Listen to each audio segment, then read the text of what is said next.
Quand on fait un PVT au Canada, on commet souvent des erreurs. J'ai moi-même commis des erreurs en arrivant ici. L'idée de cette vidéo, c'est de vous les partager pour être sûr que vous ne les fassiez pas et que votre PVT se passe au mieux. Bienvenue dans cette nouvelle vidéo, les 5 erreurs à ne pas faire pendant un PVT au Canada. Accepter le premier job. Lorsqu'on arrive dans un pays sans emploi, on s'empresse à faire des recherches de job très rapidement. Et on est prêt à accepter tout et n'importe quoi à ce moment-là. Et c'est là que vient l'erreur. Souvent, les jobs qui répondent le plus rapidement sont ceux qui cachent quelque chose. En effet, cela prend du temps de considérer une candidature et de contacter un candidat quand c'est une entreprise sérieuse qui veut vraiment bien faire les choses. Je vous partage mon expérience. Quand je suis arrivé à Montréal, j'ai postulé à de très nombreux emplois sur Indeed. Un jour, je postule pour un boulot et 20 minutes plus tard, le RH m'appelle. C'est plutôt rapide, n'est-ce pas? On m'explique que ma candidature leur plaît beaucoup et que je suis invité pour un entretien dès le lendemain. Le jour de l'entretien, on m'explique que le job consiste à aller taper aux portes pour vendre des boîtes repas. Honnêtement, une partie de moi était prêt à accepter ce job car, comme je le disais précédemment, j'étais prêt à tout accepter pour commencer à travailler. Seulement, au moment de demander le salaire, on m'explique qu'il n'y en a pas. En fait, si tu vends des boîtes, tu as de l'argent. Si tu n'arrives pas à en vendre, eh bien, tu rentres chez toi les mains vides. J'ai donc refusé l'offre qui m'a été faite un peu plus tard. Si je vous dis ça, c'est parce qu'on est prêt à accepter vraiment n'importe quoi quand on commence à travailler, mais il faut faire attention parce que dans ce cas-là, par exemple, je n'avais même pas de salaire de base pour cet emploi-là. C'est quand même vachement risqué. Prenez le temps de bien regarder les entreprises qui vous contactent, de bien faire les recherches dessus au préalable.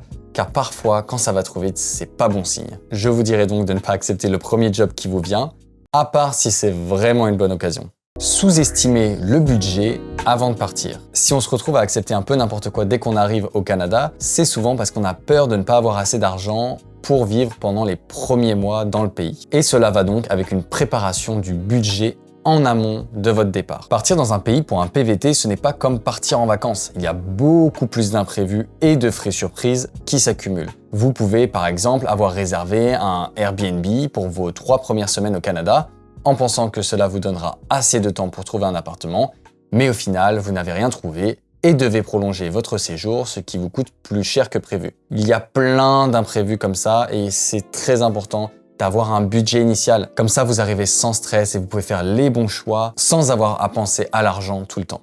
Mon conseil personnellement, c'est de prévoir à peu près 2 mois de budget de vie au Canada avant votre arrivée, en incluant les transports, la nourriture et bien évidemment le loyer ou le Airbnb que vous avez réservé. Allez vivre sur le plateau. Bon, pour cela, je pense que je vais me faire des ennemis. Oui, je sais, vous avez entendu parler du plateau de partout. Vous avez envie de vivre cette vie que beaucoup de Français vivent, aller boire un bon petit café, aller dans un super resto, avec une ambiance de quartier qui est super cool, avec plein de magasins vraiment sympas. Eh bien, spoiler, il n'y a pas que le plateau où vous pouvez vivre ça. Oui, le plateau est un quartier super sympa, mais je trouve dommage qu'il y a beaucoup de Français qui s'arrêtent à ce quartier-là quand ils arrivent à Montréal. Comme je disais précédemment, il y a plein d'autres quartiers qui sont super sympas à Montréal et je pense que c'est intéressant d'aller regarder un petit peu à droite, à gauche et de voir quel quartier correspond le mieux avec ce que vous voulez. Et c'est la même chose pour la ville également. C'est pas parce que tout le monde va à Montréal que vous devez aller à Montréal également. Trouvez une ville qui vous correspond avec ce que vous aimez.